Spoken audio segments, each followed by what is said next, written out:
c'est une procédure qui, en gros, va coûter si vous êtes un petit acteur, entre 15, 20 000 et 100 000 euros, quoi. Parce que le dispositif de lutte contre le blanchiment d'argent et le financement du terrorisme va devoir être d'autant plus élaboré que vous avez un nombre important de clients avec des profils différents, etc. La France est devenue quand même assez attractive de ce point de vue-là, hein, et honnêtement, sur les activités crypto en Europe, quand même, on est quand même plutôt bien placé, quoi. Alors, il y a deux enquêtes, hein, d'après ce que j'ai pu voir. Il y a une enquête parce que on leur reproche d'avoir justement exercé une activité de PSAN, c'est-à-dire d'avoir fait de la communication en France avant d'avoir eu l'enregistrement, et donc d'avoir pendant une période exercé illégalement l'activité de PSAN en France. Bah écoute, merci d'avoir accepté l'invitation, merci de passer un petit peu de temps ici sur la chaîne Twitch ou même sur YouTube, donc ça fait vraiment plaisir de te recevoir. Je sais qu'on a pas mal de matière à discuter parce que pas mal d'actions dernièrement, mais voilà, merci beaucoup d'avoir accepté cette invitation et de t'être libéré. Bah, merci à toi de nous avoir invités, enfin d'avoir invité un représentant du cabinet Orwell, et puis je suis ravi d'être là et de répondre à tes questions, effectivement, sur des sujets de réglementation qui sont d'actualité.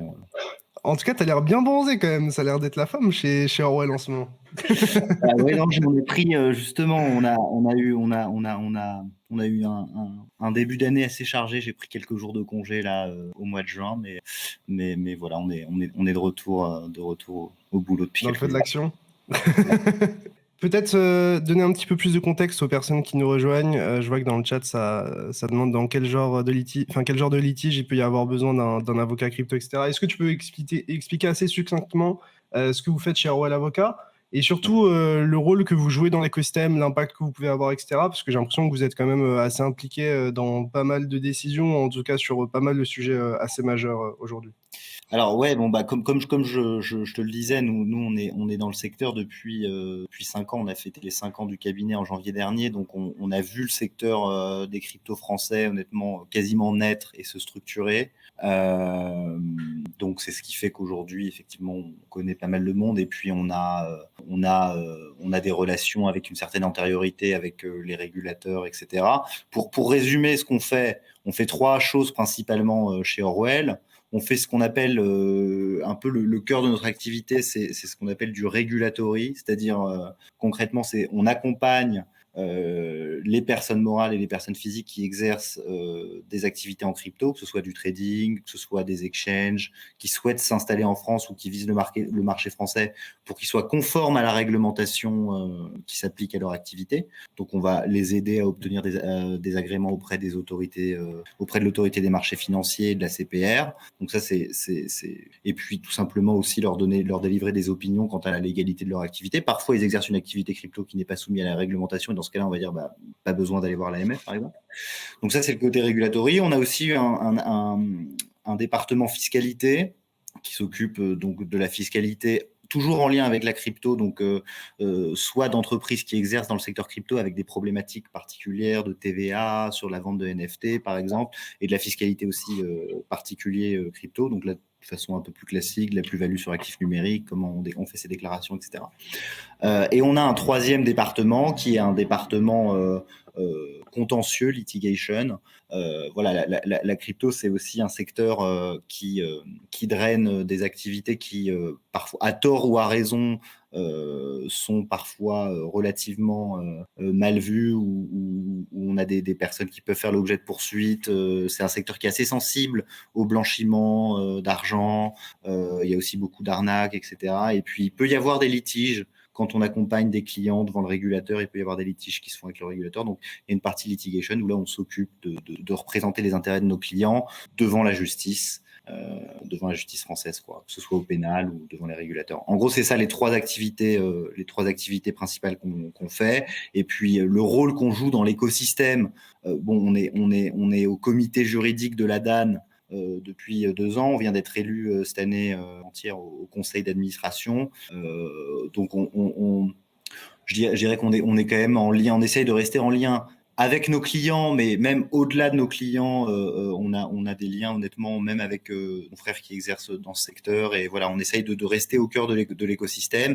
Et je dirais ce qui nous distingue un peu, c'est aujourd'hui il y a à peu près 80 PSAN qui ont été enregistrés. Nous on a enregistré quasiment la moitié. Donc C'est énorme. Voilà, on connaît bien nos interlocuteurs à l'AMF.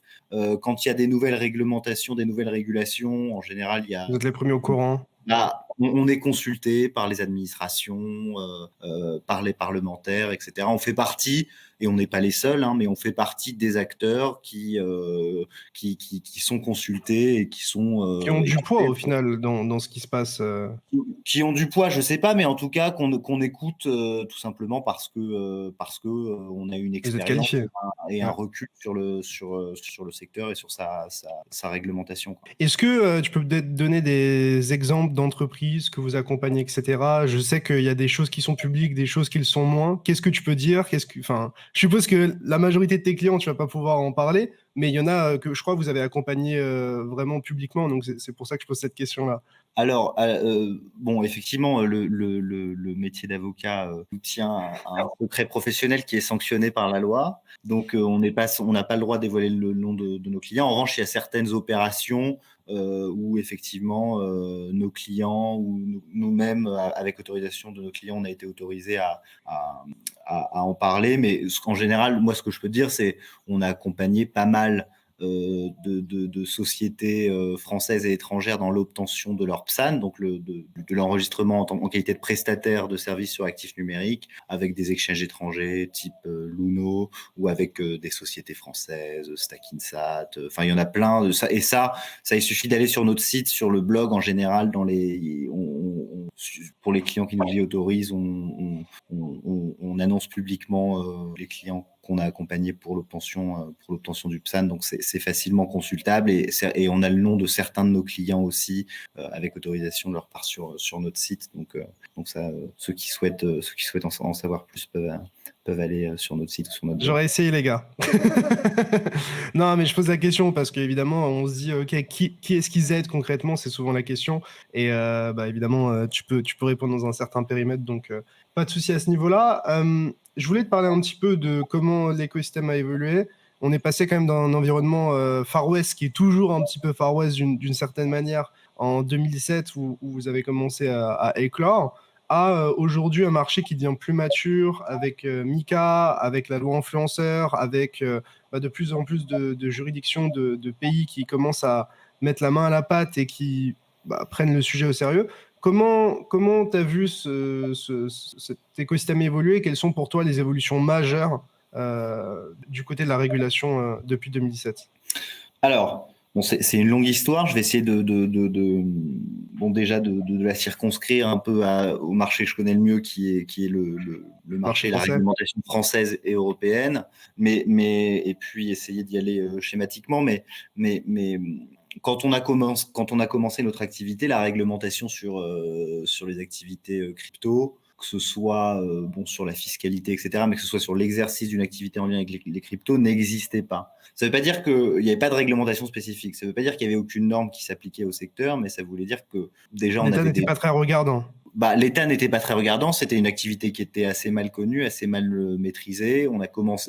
L'État a commencé à identifier certains risques. On ne savait pas exactement dans quelle case, et ça on en reparlera tout à l'heure, faire rentrer certaines activités crypto, et ça crée une insécurité juridique forte Du flou. pour le secteur. En fait, on pouvait s'attendre à un peu, et ça on en reparlera tout à l'heure, à ce qui se passe un peu aux États-Unis. C'est-à-dire qu'il n'y a pas de réglementation spécifique sur une activité qui présente des caractéristiques techniques qui sont nouvelles, donc qui font qu'elle ne rentre pas totalement dans le cadre de la réglementation financière existante. Et donc, on ne savait pas, les acteurs qui exerçaient avaient peur de se retrouver demain mis par l'AMF dans je sais pas, la case d'un acteur qui, par exemple, propose au public des titres financiers. Et là, il y aurait pu y avoir des conséquences très graves, à la fois pour l'activité et pour la responsabilité des dirigeants. Donc, on est dans une période de flou, à la fois pour les acteurs et puis pour l'État, puisque l'État a identifié très vite, pas que l'État français, mais les États dans le monde, les risques que représentaient aussi les activités qui étaient liées aux cryptoactifs en termes de blanchiment, de financement du terrorisme, etc. Et donc, on est passé voilà, quand l'écosystème crypto a commencé à prendre de l'ampleur et qu'il y a eu de plus en plus d'activités, on a eu quand même très rapidement, en tout cas en France, une réglementation qui a été adoptée. Donc la première réglementation en France, d'ailleurs c'est l'une des premières qui a été adoptée dans le monde et en Europe, c'est la réglementation qui a été votée à l'issue de la loi Pacte de 2017.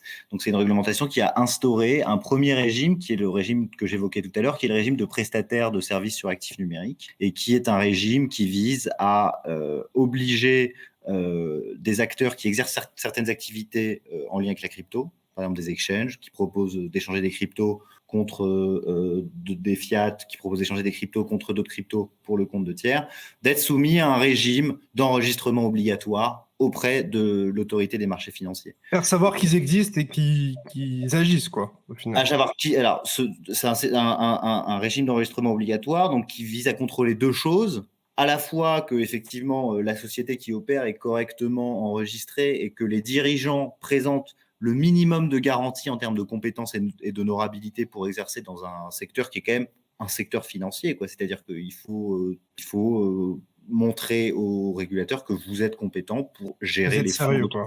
Voilà. C'est-à-dire qu'on gère quand même de l'argent.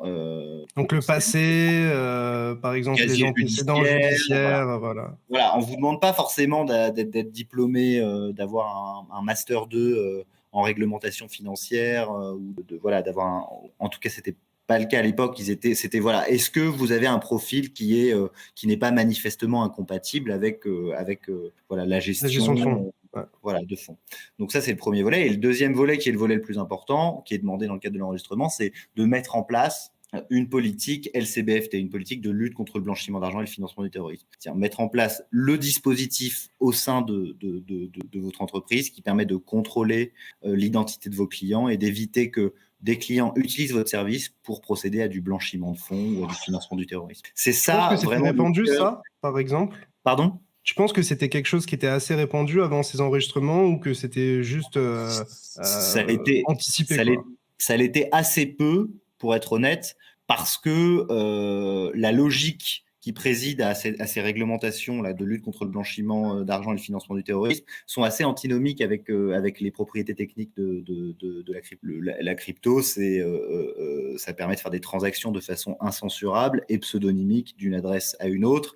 Et donc, l'idée au départ, c'est qu'effectivement, les personnes qui échangent des cryptos ou qui veulent en acheter, notamment à l'époque, il y avait des ATM Bitcoin, y compris en Ile-de-France, etc. Et l'idée, c'est que les gens pouvaient en acheter, se les échanger de façon pseudonymique, quoi, juste en se donnant leur adresse. Donc, c'était assez incompatible au départ. Quelle époque. Voilà. Le fait d'avoir créé ce statut-là, ça a forcé, non seulement ça a mis fin à un certain nombre d'activités qui ne pouvaient pas se mettre en conformité avec ça. Et les ATM Bitcoin, ça a été compliqué. Maintenant, ça n'existe plus en France. Ça existe dans d'autres pays, mais en France, plus.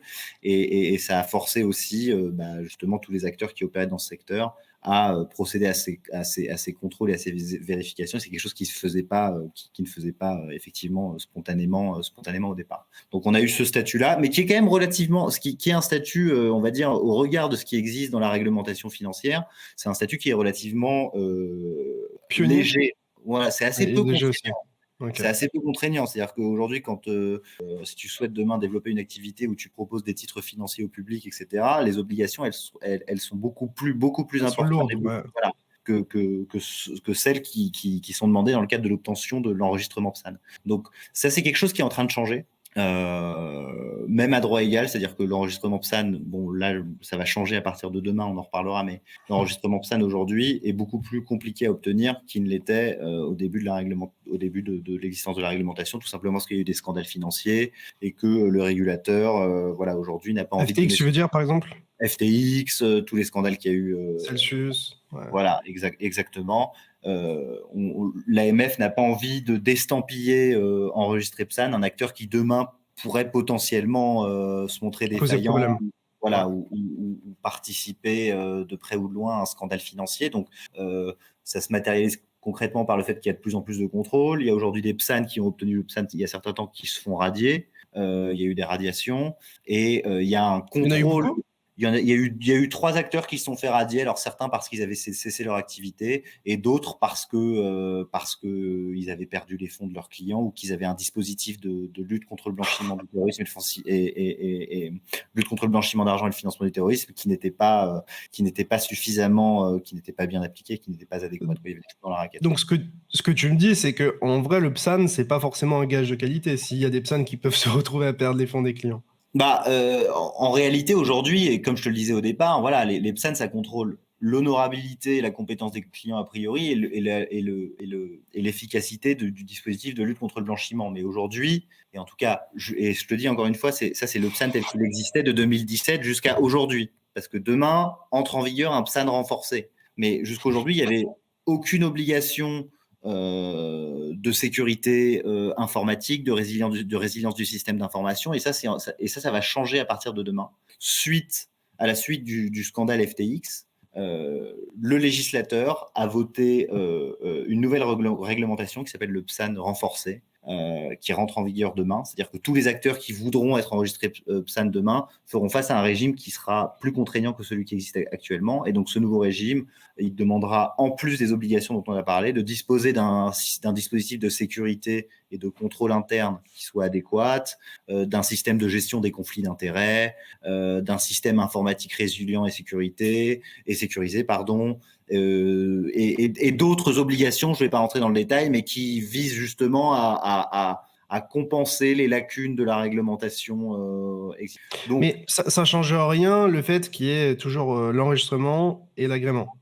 Alors, effectivement, maintenant, il y aura juste, au lieu d'avoir l'enregistrement et l'agrément, il y aura l'enregistrement renforcé et l'agrément. Pour les acteurs qui voudront s'enregistrer là à partir du 1er juillet. Mais aujourd'hui, pour être clair, effectivement, je n'ai pas parlé de l'agrément. Parce qu'il n'y a aucun acteur qui est agréé aujourd'hui. Ça ne devrait pas tarder, mais aujourd'hui, il n'y a aucun acteur. L'agrément, c'est le niveau au-dessus de l'enregistrement. C'est des obligations qui sont plus lourdes, qui se rapprochent beaucoup plus des obligations qu'on peut voir dans les marchés financiers traditionnels. Et l'agrément se rapproche énormément de ce que va constituer demain, donc l'agrément PSAN, va constituer demain ce qui sera nécessaire d'obtenir pour être compliant avec la réglementation européenne et avec le règlement MiCA. Petite question sur ça. Désolé, il y a plein de choses qui me viennent en tête. On nous parle toujours du PSAN. Ok, très bien. Mais de ce que je comprends, il y a une sorte de certification d'enregistrement au-dessus qui est au-delà de la crypto, qui s'appelle le MiFID. Quelles sont les différences entre quelqu'un qui est agré PSAN et quelqu'un qui est certifié MiFID? Qu'est-ce que ça permet de différent et quelles sont les obligations qui changent entre ces deux niveaux-là? Parce que pour reprendre très rapidement sur l'interview que j'ai faite avec le CEO de Bitstamp très récemment, il m'expliquait que aujourd'hui, par exemple, Binance n'est plus en capacité d'offrir les futures en France parce que justement, en fait, c'est même pas une question de PSAN, c'est une question de MiFID, en fait. C'est un statut au-dessus. Est-ce que tu peux nous en toucher 2 mots et nous expliquer un petit peu ça? Parce que voilà, c'est un truc dont on parle jamais, j'ai l'impression. Alors, c'est un sujet assez complexe. On parle de réglementation financière, donc je vais essayer d'être le plus clair possible et de poser en 2 mots la différence entre PSAN et ce que peuvent être les autres réglementations financières. La réglementation PSAN et demain la réglementation donc, au niveau européen MiCA, c'est une réglementation qui s'applique uniquement sur certaines activités crypto, qui sont des activités assez classiques. Ce que je te disais au départ, si tu proposes par exemple un service d'échange de crypto contre des fiat pour des tiers, d'échange de crypto contre d'autres crypto-monnaies, si tu proposes un service de conservation de crypto pour compte de tiers, donc par exemple n'importe quel exchange propose de conserver comme Binance de ses clients. Voilà. Donc ça, si tu exerces simplement ce type d'activité, tu dois juste obtenir l'enregistrement PSAN et potentiellement demain MiCA. La difficulté et ce qui vient complexifier, c'est qu'en plus de ces activités, certains acteurs, et notamment des gros exchanges, proposent à l'investissement des produits ou des services qui sont plus complexes que le simple échange de crypto contre monnaie ayant cours légal, qui proposent des produits, par exemple, d'investissement avec des effets multiplicateurs, etc., qui sont qualifiés d'instruments financiers. Donc les produits dérivés, concrètement, par exemple. Exactement. Et donc, dès lors que tu rentres dans cette catégorie-là, tu dois, en plus d'être enregistré PSAN ou MiCA, être enregistré au titre de la réglementation qui encadre les instruments financiers et les produits dérivés. Et ça, ce sont les réglementations MiFID, etc., et qui s'appliquent déjà à des acteurs hors crypto, quoi. Mais dès lors que les produits et services que tu proposes peuvent être qualifiés de titres financiers, de contrats financiers ou de dérivés, tu dois être également compliant vis-à-vis de cette réglementation avec, là, pour le coup, des standards de réglementation qui sont nettement plus élevés et qui sont des standards, en fait, qui sont appliqués par les établissements d'investissement et de trading de la finance traditionnelle. Donc, en soi, ce que tu es en train de dire, c'est que c'est tellement exigeant que, globalement, aucun acteur crypto quasiment n'est certifié MiFID, quoi. En fait, c'est des réglementations qui demandent d'avoir. En fait, c'est des réglementations pour être absorbées, il faut avoir une certaine tech rate, il faut avoir un service compliance. Ça coûte trop cher. Ouais. Développé, etc. Donc, en fait, c'est des réglementations qui ne sont accessibles qu'à des acteurs d'une certaine taille. Donc, c'est potentiellement accessible à pas mal d'acteurs crypto. Hein. Tous les gros exchanges potentiellement peuvent les obtenir, mais c'est des réglementations qui sont impossibles à avoir pour une petite start-up qui propose de l'investissement en crypto. Okay. Et donc, sur ces réglementations aussi, indépendamment du fait de savoir si tu es conforme à la réglementation MiFID, il y a aussi des interdits, quoi. C'est-à-dire que de ne pas proposer des investissements avec des effets multiplicateurs indéfinis, etc. Enfin, il y a des règles de protection des consommateurs qui s'appliquent aussi. Petite question juste sur les coûts pour que les gens qui nous regardent se rendent compte un petit peu de ce que ça représente. Aujourd'hui, allez, je suis un exchange standard. Je sais pas si je peux citer un exchange, mais qui a une taille standard, je dirais Bitstamp par exemple. Eux, ils sont à peu près enregistrés partout, mais juste, je suis Bitstamp, je veux m'enregistrer en France, avoir le PSAN, etc. Combien de temps ça prend, combien ça me coûte, et de même pour tout ce qui est agrément et MiFID. Si tu as peut-être des fourchettes, parce que je suppose que c'est une question de temps, etc. Mais... C'est assez variable en fonction de la taille des acteurs, parce qu'un PSAN, nous, on a déjà eu des acteurs qui ont tenu des PSAN en 3 mois, d'autres qui l'ont eu en 9 mois ou 1 an. Mais je dirais que pour aujourd'hui, quand on fait une activité classique d'exchange et qu'on n'a pas une taille non plus énorme et que voilà, les activités qu'on propose sont assez circonscrites, le PSAN, ça prend, on va dire, 6 mois. Bon, là, c'est un peu différent. L'AMF, il y a beaucoup de dossiers, il y a un contexte qui est compliqué, etc. Mais... Ils accélèrent ou pas du tout? Ils sont beaucoup plus regardants sur les dossiers. Donc non, je dirais que c'est 6 mois. Je dirais que c'est 6 mois. Il y a un peu de délai d'attente et voilà, il n'y a pas toujours les ressources en face pour répondre à tout et aller vite. Ouais. Donc je dirais grosso modo, et voilà, c'est un chiffre à prendre des personnes qui font 6 mois. Et un PSAN, alors après, quel est le coût du PSAN? En tout cas, tel qu'il existe dans sa formule aujourd'hui, c'est un accompagnement pour avoir un dispositif de lutte contre le blanchiment d'argent efficace. C'est une procédure qui, en gros, va coûter entre, si vous êtes un petit acteur, entre 15, 20 000 et 100 000 euros, quoi. Parce que le dispositif de lutte contre le blanchiment d'argent et le financement du terrorisme va devoir être d'autant plus élaboré que vous avez un nombre important de clients avec des profils différents, etc. Mais la fourchette, elle est là. Alors que si on parle de MiFID, etc., là, on parle de procédures qui durent plusieurs années et qui impliquent des coûts qui se calculent plutôt en millions d'euros. Plusieurs années. C'est un peu violent. Et juste pour préciser quelque chose, en gros, c'est pas l'AMF qui va vous dire le PSAN, ça coûte ça. C'est tout ce qui est autour qui vous coûte en fait pour être compliant et répondre aux attentes de l'AMF. Je comprends. Alors, plusieurs choses là-dessus. Avec le PSAN renforcé là, dont on parlait, qui rentre en vigueur demain, il y a des obligations en matière de résilience du système d'information de la société, etc., qui là va présenter des coûts objectifs de recours à des prestataires tiers pour venir sécuriser, auditer le système d'informatique, etc. Mais dans sa formule telle qu'il existait au départ, en fait, on a des sociétés qui disposaient déjà d'un service ou d'un juriste compétents en interne et qui ont obtenu le PSAN quasiment par eux-mêmes ou en ayant recours de façon ponctuelle à un cabinet d'avocats conseil qui venait leur conseiller. Et donc là, le coût est relativement limité pour l'entreprise parce qu'elle dispose déjà des compétences en interne pour déposer le dossier. En revanche, c'est quelque chose qui va coûter beaucoup plus cher si vous avez personne en interne de compétent et que vous déléguez l'intégralité du dossier, de présentation du dossier à un cabinet d'avocats.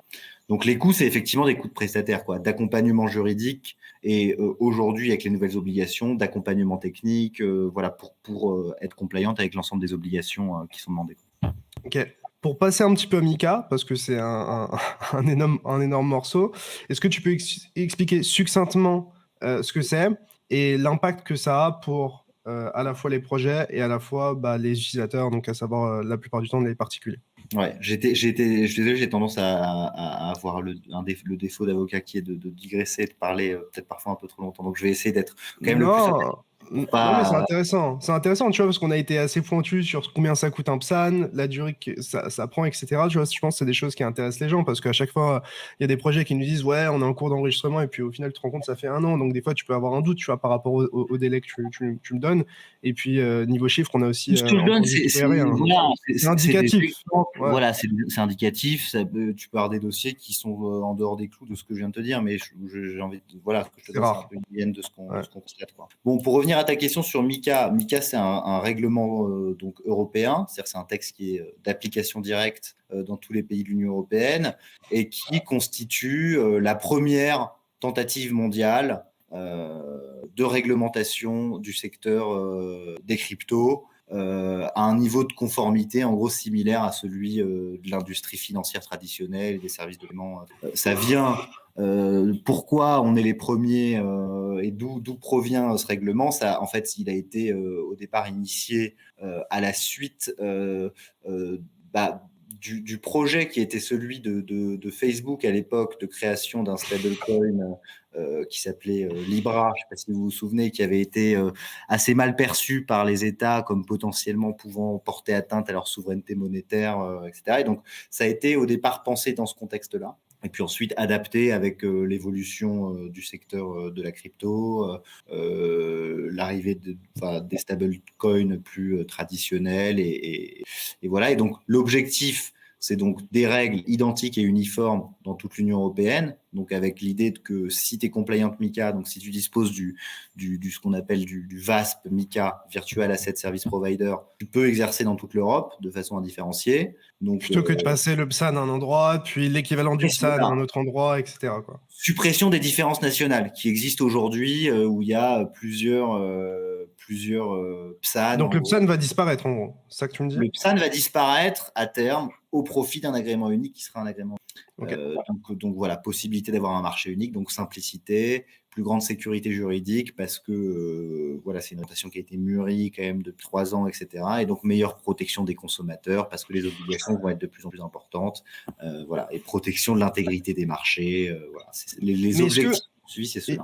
est-ce que ça veut dire que le VASP MiCA dont tu parlais, l'AMF va pouvoir le donner ou est-ce que ce sera une autre autorité qui le délivrera? Non, ce sera les autorités nationales qui pourront le donner Ok. dans leur pays respectif, mais c'est simplement qui permettra non seulement de pouvoir exercer son activité dans le pays dans lequel il a été délivré, mais aussi dans le reste des pays de l'Union européenne. Mais est-ce que ça va créer des opportunités ou des... Tu vois, parce que est-ce que par exemple, j'en sais rien, l'Estonie sera ultra calquée sur la manière de délivrer le VASP MiCA que la France ou que l'Espagne? Ou est-ce que... tu vois ce que je veux dire? Bah, on peut imaginer qu'il y aura, comme ça existe en fait aujourd'hui dans les agréments et dans la réglementation financière classique, on pourra vraisemblablement identifier des pays qui montrent Un plus ou peu moins plus de light? souplesse dans l'appréciation de certaines notions, etc.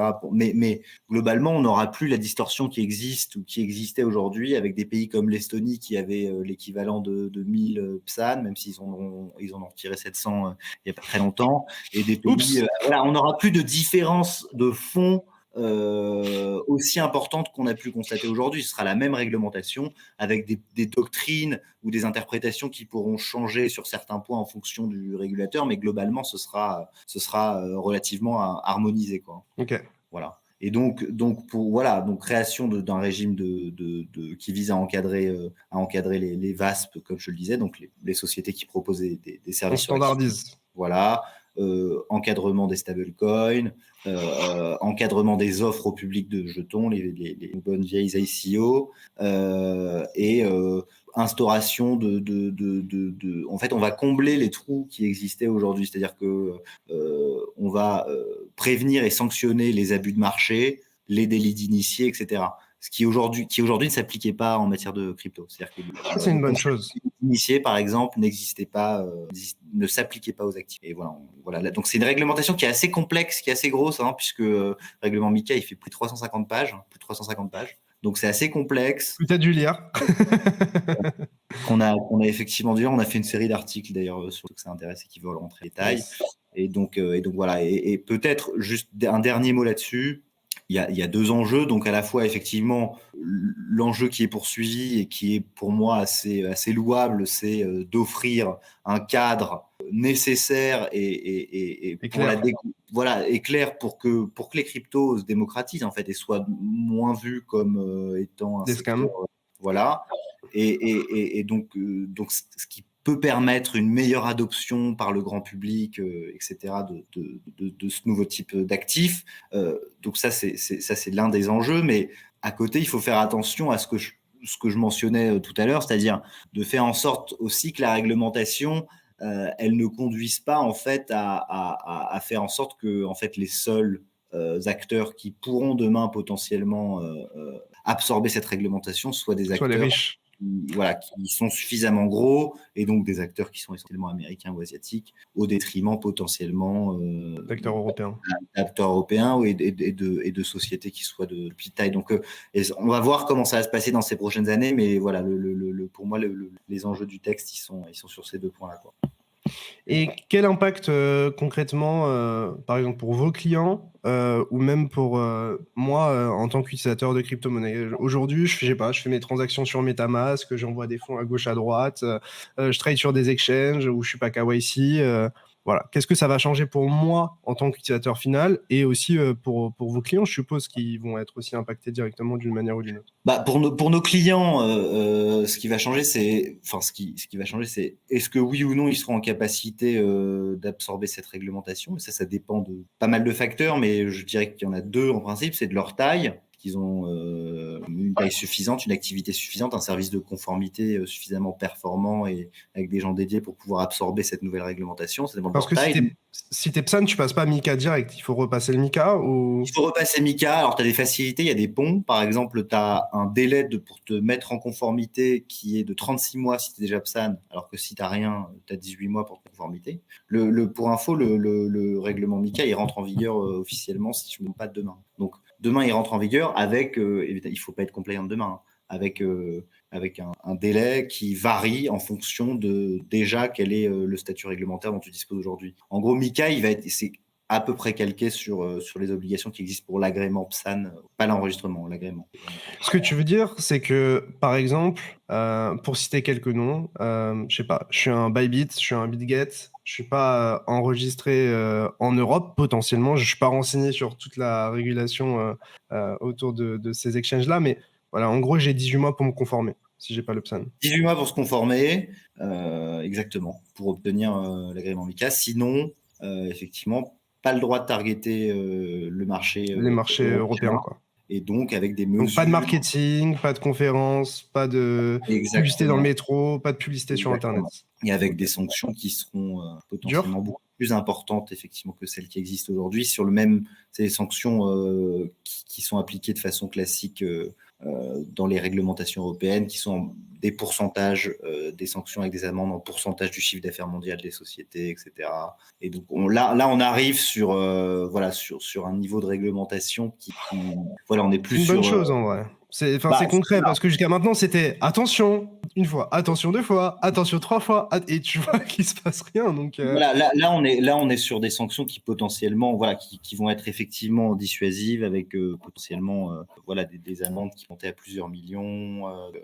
Donc une incitation volontaire européenne de dissuader, de faire en sorte que tous ceux qui proposent des services qui rentrent dans le cadre de ce règlement soient enregistrés ou ne les proposent pas aux citoyens européens, aux ressortissants européens. Donc ce que ça veut dire concrètement, c'est que je sais pas, un Binance, un Bybit, un BitGet, tout ce que tu veux, à partir du moment où c'est des acteurs qui doivent être soumis à ce genre de choses, vont devoir se conformer parce que, par exemple, certains sont sponsors en Formule 1. Donc, c'est de la publicité directement auprès d'Européens. Et donc, ça, techniquement, c'est soit ils arrêtent d'être sponsors, soit ils sont compliant, quoi, d'une manière. Ils vont être obligés de passer rapidement MiCA. OK. Je voulais te poser cette question autour de l'UE vs US. C'est très bizarre, mais on a souvent l'impression que les US sont avant-gardistes sur plein de points. Et là, on a vraiment l'impression qu'ils sont à la traîne. Mm. À quel point tu penses qu'ils vont se rattraper ou en tout cas essayer de se mettre au même standard que l'Europe à ce niveau-là? Et à quel point tu penses que l'Europe peut être indépendante face aux décisions aux US? Parce qu'aux US, par exemple, globalement, on nous dit que tout ce qui est en dehors de Bitcoin, c'est des securities. Est-ce que, voilà, en Europe, on a aussi ce genre de qualification-là? Et est-ce que c'est justement quelque chose qui est couvert par MiCA ou pas du tout? Alors, première, déjà pour répondre à la première remarque, les États-Unis à terme vont adopter, j'imagine, une réglementation spécifique. Enfin, on en parle déjà, hein. C'est juste qu'ils ont commencé beaucoup plus tard que nous, donc ça sera pas en vigueur a priori, même en étant optimiste avant Avant 2-3 ans? Voilà, 2 ou Ouais. 3 ans. Donc on est sur. En fait, on a une différence d'approche, c'est-à-dire que aux États-Unis, ils ont été relativement souples et tolérants jusqu'à on va dire les 12 derniers mois. Et ils ont comme nous, on a dès le départ, en tout cas en France, puis après en Europe, posé les jalons d'une réglementation spécifique. C'est-à-dire qu'on n'a pas essayé de faire rentrer les activités crypto dans les cases ou dans la réglementation financière actuelle. Aux Une adaptation, ouais. États-Unis, voilà, et il y avait une réglementation qui était en gestation. Mika, ça fait longtemps qu'on en parle. Donc, dès le départ, on a décidé qu'il fallait qu'il y ait une réglementation ad hoc qui s'applique à cette classe d'actifs qui présente des caractéristiques techniques, économiques qui font qu'ils ne peuvent rentrer dans les cases de la réglementation financière actuelle. Aux États-Unis, il y a une approche assez différente, c'est-à-dire que suite aux différents scandales, là, on le voit, et notamment après FTX, le Notre ami régulateur... Gensler. Voilà, exactement. En l'absence d'un cadre dédié, eh ben, la justice américaine et le régulateur financier américain fait rentrer, un peu coûte que coûte, si tu veux, les activités et les produits crypto dans les cases de la réglementation financière actuelle, ce qui donne lieu à tous les débats qu'on a aujourd'hui sur les activités de staking, constituent-elles Donc, on va faire rentrer des ronds dans des triangles, en gros. Exactement. Et donc, ce qui a des effets relativement explosifs, comme on a pu le constater ces derniers mois, et ce qui a, en tout cas à court et à moyen terme, un effet, on va dire, relativement dévastateur pour l'attractivité Du du pays. marché du pays pour les cryptos, quoi. On a plein de rumeurs et et des sociétés qui, là, souhaitent quitter les États-Unis pour ça. Voilà, l'Europe a une vraie carte à jouer aujourd'hui parce qu'elle a un cadre réglementaire qui n'est pas qui impose des contraintes importantes, mais qui a le mérite d'être clair et d'être prévisible. Aux États-Unis, c'est beaucoup moins le cas, quoi, parce qu'effectivement, on applique une réglementation qui n'est pas adaptée, donc des décisions qui sont imprévisibles et potentiellement avec des sanctions derrière. Voilà, le régulateur américain, s'il considère que vous émettez des Des sanctions securities, floues en plus. bah non, les sanctions, elles sont Non? surtout très fortes. Elles sont surtout potentiellement Ouais. très fortes. Très fort degré d'imprévisibilité, on le voit, et sanctions très fortes derrière. Donc c'est vraiment le cocktail qui est T'as pas parfaitement... envie de t'exposer à ce marché-là, quoi. Exactement. Ok. Et on parle souvent de. Alors, juste au niveau des securities, du coup, en Europe, on va pas avoir le cas de crypto qui pourraient être considérés comme des securities ou qui pourraient être retirés de plateformes de trading? Ou est-ce que Bah, c'est quelque chose d'envisageable? c'est quelque chose qui peut être envisageable de façon très résiduelle, mais on a vraiment une différence d'approche. C'est-à-dire que nous, les cryptos, on crée une réglementation ad hoc. On considère que c'est une classe d'actifs ad hoc, donc on n'essaye pas de les faire rentrer dans les cases actuelles. On essaie de les faire rentrer dans une réglementation qui leur sera propre et applicable. Donc le risque, le risque, il est assez limité. Voilà, c'est pas le même risque qu'aux États-Unis. Le risque de qualification en titre financier ou contrat financier, c'est lorsqu'il y a des titres financiers avec des cryptos, c'est-à-dire des effets de levier ou voilà. Mais en tout cas, le risque à court et à moyen terme que, par exemple, Ethereum soit considéré comme un securities n'existe pas en Europe. Mais on voit des cryptos, par exemple, qui te donnent du yield dans les détenants. Ça, par exemple, pour toi, c'est pas. Enfin, il n'y a pas de risque que l'UE tombe dessus? Alors ça, c'est du cas par cas. Enfin, il y a quand même des activités. On a beaucoup parlé, par exemple, de la tokenisation de billets, etc. Si on essaye si on reproduit exactement les mêmes mécanismes qui existent sur les titres financiers traditionnels, mais en les adossant à la crypto, manifestement pour contourner la réglementation financière, évidemment qu'il y aura, il y a potentiellement aura sanction. Ouais. mais c'est pour te dire que par essence, l'approche n'est pas du tout la même que les États-Unis. C'est-à-dire que le stacking demain, voilà, un acteur qui propose du stacking, et s'il est réglo vis-à-vis de MiCA, et de toute façon, en tout état de cause, s'il ne se conforme pas à MiCA, on va pas considérer que c'est un securities, quoi. On va juste considérer que la personne qui propose aurait dû être VASP, et elle ne l'est pas, et elle serait exposée aux sanctions afférentes.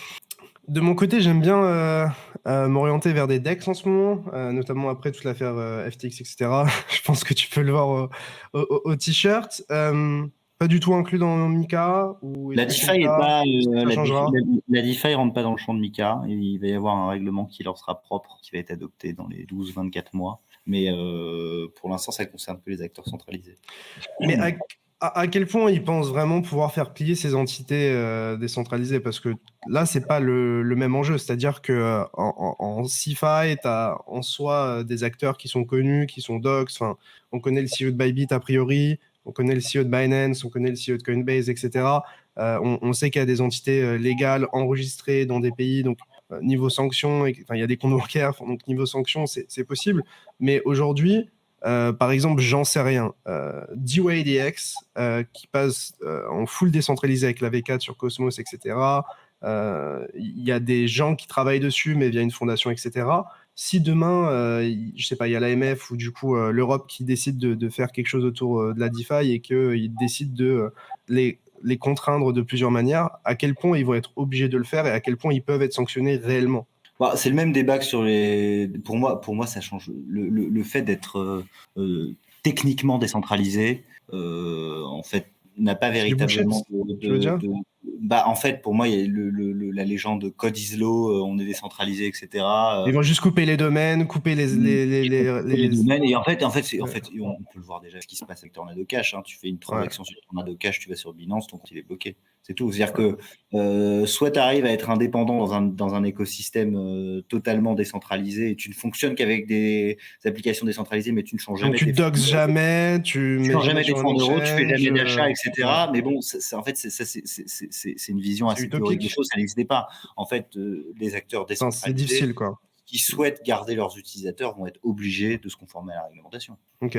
Donc en gros, techniquement, ce qui peut se passer, c'est l'AMF ou l'Europe qui disent à Orange, à Bouygues, à SFR, bah, vous allez juste couper ce domaine. Ils peuvent couper le domaine. Après, ce qui n'empêchera pas techniquement des gens qui l'ont Oui, via le code, en ligne de d'interagir commande, avec ce le genre de domaine. choses.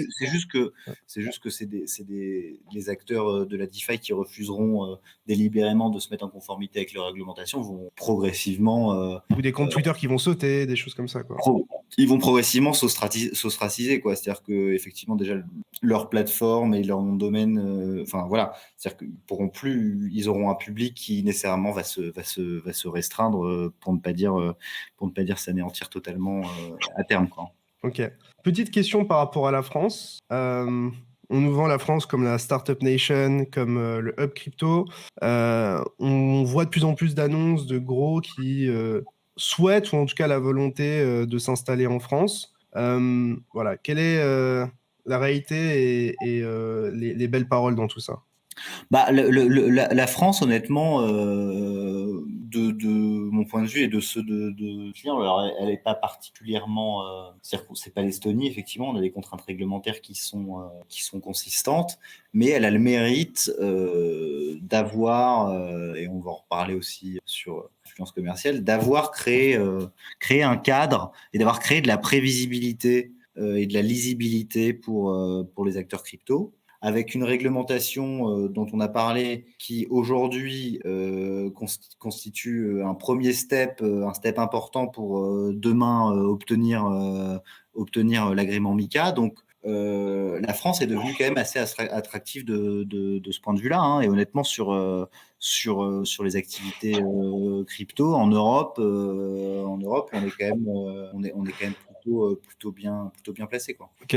Et même si aujourd'hui on a un cadre qui est assez sympa, etc., est-ce que c'est pas un nuage de fumée avec tôt ou tard les banques qui ont le fin mot de l'histoire et qui vont, tu vois, parce qu'on parle de cadre, on parle d'adaptation, etc., mais est-ce que aujourd'hui pour une entité PSAN, c'est facile d'ouvrir un compte en banque, parce que c'est ça aussi la réalité, tu vois. On a vu plein d'acteurs s'en plaindre, etc. Parce que tu peux avoir un cadre, mais si derrière tu peux pas vraiment rentrer en action, quoi, c'est... C'est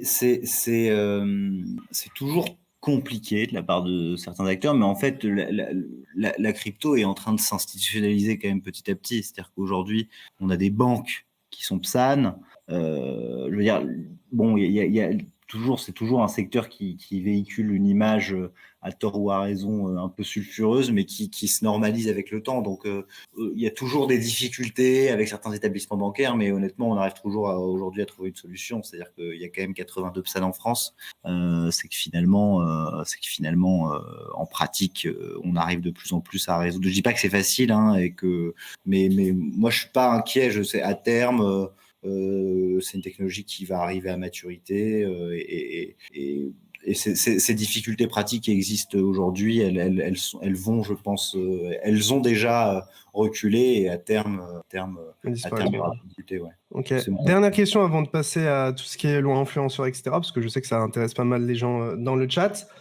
Tu parlais de Libra. Est-ce que, par exemple, avec l'annonce qu'on vient de voir du côté des UK, ou même, par exemple, on a eu Jérôme Powell, du coup, directeur de la Fed, qui a annoncé comme quoi c'était vraiment de l'argent et que c'était quelque chose qui allait pas avoir tendance à disparaître. Est-ce que Libra serait possible aujourd'hui, ou ça ne change strictement rien, toutes ces annonces, ces cadres, etc. Libra serait possible dans la mesure où il serait en Europe, dans la mesure où il serait compliant avec MiCA, et donc il laisserait en fait ces projets, c'est juste que il serait pas réalisable comme il le souhaitait avec ce cadre-là, c'est ça que tu veux dire? Non, il serait pas réalisable tel qu'il souhaitait l'être, c'est-à-dire que voilà, aujourd'hui, qui souhaiterait lancer un projet comme celui-là serait obligé de plier à la réglementation, de mettre en place des mesures de contrôle, d'identification des clients, etc. Donc c'est juste que comment dire? Non, je pense que il y a pas de projet là en soi infaisable dans la mesure où tu respectes ce que demande aujourd'hui la réglementation, c'est-à-dire contrôler l'identité de tes clients, faire en sorte que la crypto soit pas utilisée. Aujourd'hui, le sujet un peu brûlant, c'est les mesures de gel des avoirs dans la crypto, c'est-à-dire dans quelle mesure faire en sorte que ton produit ne soit pas utilisé, par exemple, pour contourner par des ressortissants russes, pour contourner les sanctions qui sont prises dans le cadre de la guerre contre l'Ukraine. C'est très pragmatiquement, en fait, c'est ce que je te disais, il y a une petite contradiction technologique, c'est juste que les transactions en crypto sont certes incensurables dans leur principe, mais c'est de ne pas permettre à des personnes qui mal intentionnées ou des personnes qui sont sous sanction de ne pas recevoir des fonds en crypto, et ça, tu dois être en mesure d'identifier tes clients pour prévenir ce genre de risque, quoi. Ok.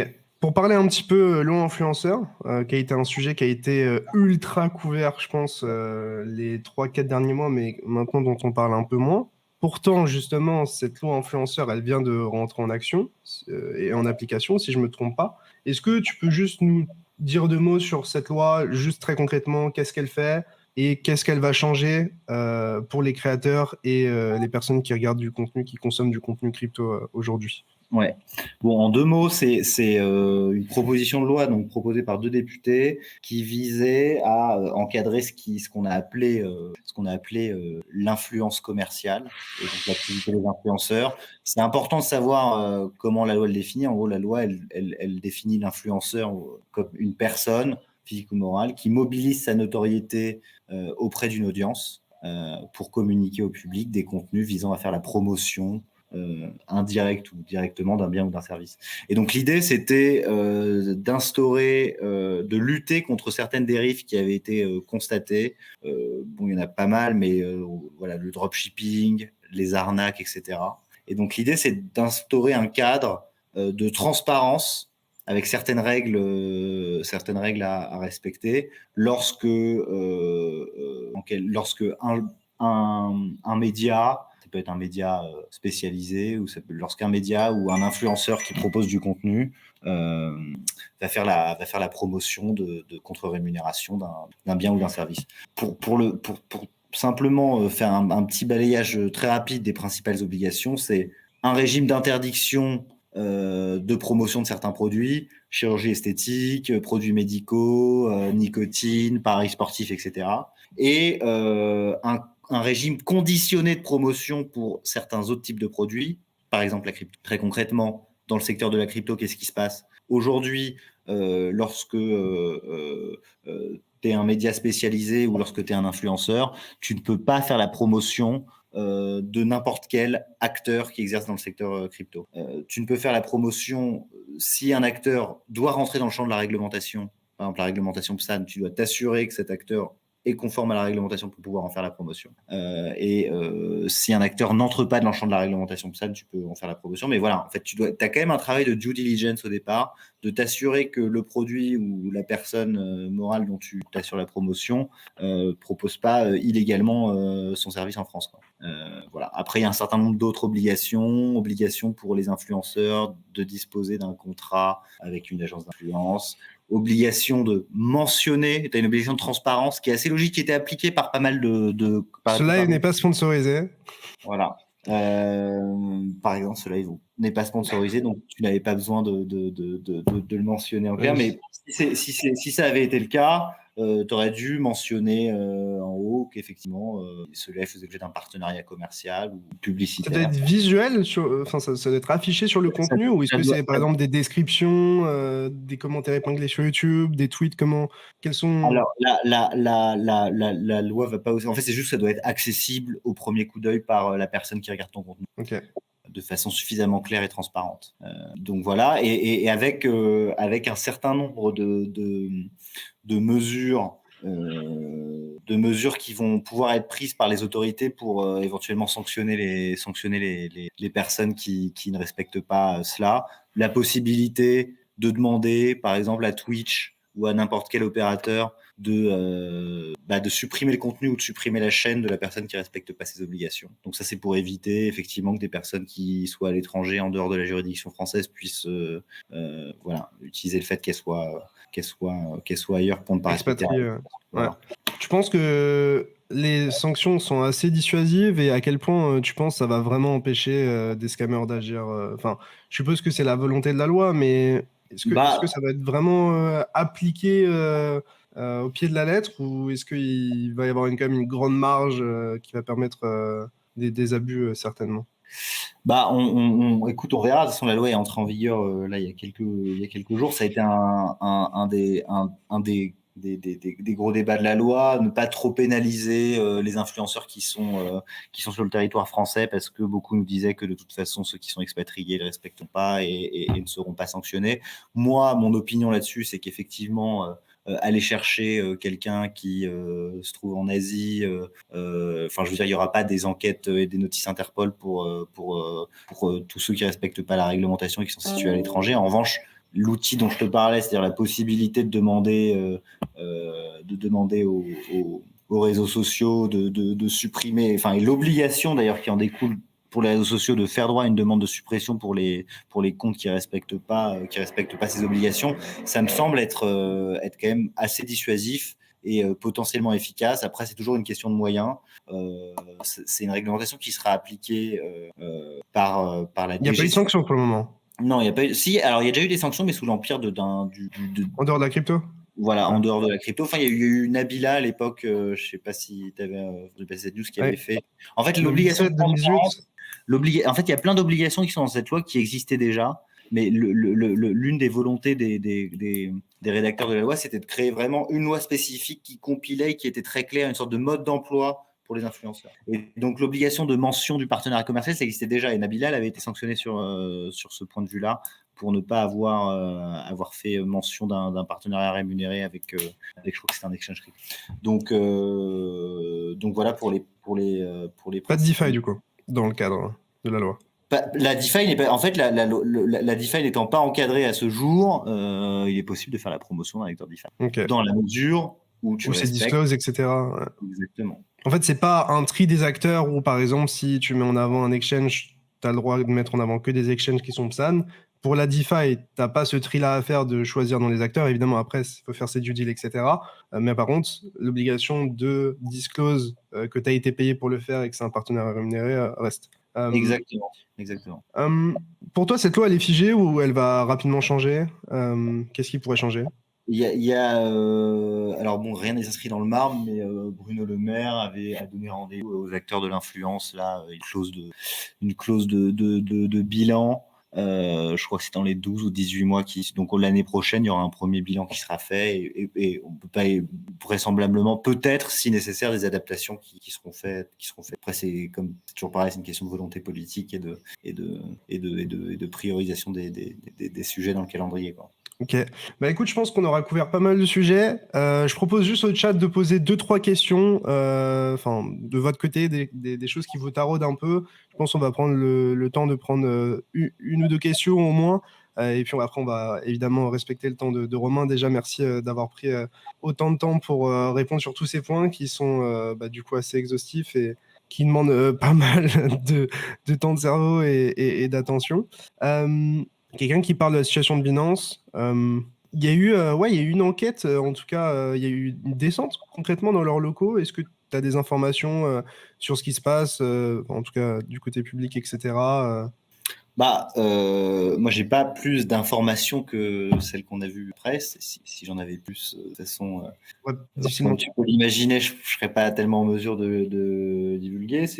Moi, ce que j'ai suivi sur ce dossier, simplement qu'il y a eu une plainte qui a été déposée par des avocats qui représentent plusieurs clients ou anciens clients de Binance et qui leur reprochent. Il y a deux enquêtes, d'après ce que j'ai pu voir. Il y a une enquête parce que on leur reproche d'avoir justement exercé une activité de PSAN, c'est-à-dire d'avoir fait de la communication en France avant d'avoir eu l'enregistrement, et donc d'avoir pendant une période exercé illégalement l'activité de PSAN en France. Donc exercice illégal de l'activité de PSAN, ça c'est un des premiers volets de l'enquête. Et le deuxième volet concerne pour le coup des accusations qui sont celles d'avoir participé ou aidé ou permis des opérations de blanchiment en ne mettant pas en place justement des dispositifs de contrôle suffisants de la connaissance de leur clientèle. Donc c'est les deux volets pour lesquels ils sont poursuivis. Aujourd'hui, on est au stade de l'enquête préliminaire, donc honnêtement, j'ai Sur le aucune premier, il n'y a idée pas trop de doute personnellement, parce que vraiment, moi, quand j'étais à la PBWS, qui avait des grandes bannières sur un énorme bâtiment historique de Paris, faisant la promotion de Binance et qu'ils étaient pas PSAN, pour moi, ça rentre clairement dans cette partie-là. Après, la question est, quel était l'état des discussions, tu vois? Quel était l'état des discussions? C'est un faisceau d'indices, le fait de targeter ou non le marché français, et on ne sait pas quelles étaient les discussions à l'époque parce qu'il y a eu aussi, il y a plein d'exemples aussi d'acteurs qui étaient visibles en France, mais à partir de quand on considère que ça constitue effectivement la promotion d'un service sur actifs numériques, c'est un débat qui honnêtement, voilà, à mon avis, va être intéressant. Mais bon, c'est une enquête, voilà, sur les deux volets qui va prendre un peu de temps. On n'aura pas la réponse. Quelqu'un qui nous parle de si on aurait une uniformisation de la taxation fiscale pour les cryptos en Europe. Moi, personnellement, j'ai du mal à y croire. De toute façon, les États sont assez souverains et ils décident de la manière dont ils taxent leurs citoyens, mais peut-être que tu as une réponse différente à apporter. Non, moi, je suis assez d'accord avec toi. On voit qu'il y a une concurrence. On n'arrive pas à faire de l'harmonisation fiscale sur d'autres sujets qui sont pourtant politiquement beaucoup plus sensibles. À mon avis, donc sur la crypto, ça va être dur. Un sujet qui n'est pas sur la table et où même s'il l'est, j'y crois assez peu. Ok, ça marche. Bah écoute, merci encore une fois pour ton temps. Ça m'a fait extrêmement plaisir que tu puisses te libérer pour reparler un petit peu de tout ça. Pour ceux qui sont sur le live, vous aurez évidemment la rediffusion qui sera disponible assez rapidement sur YouTube.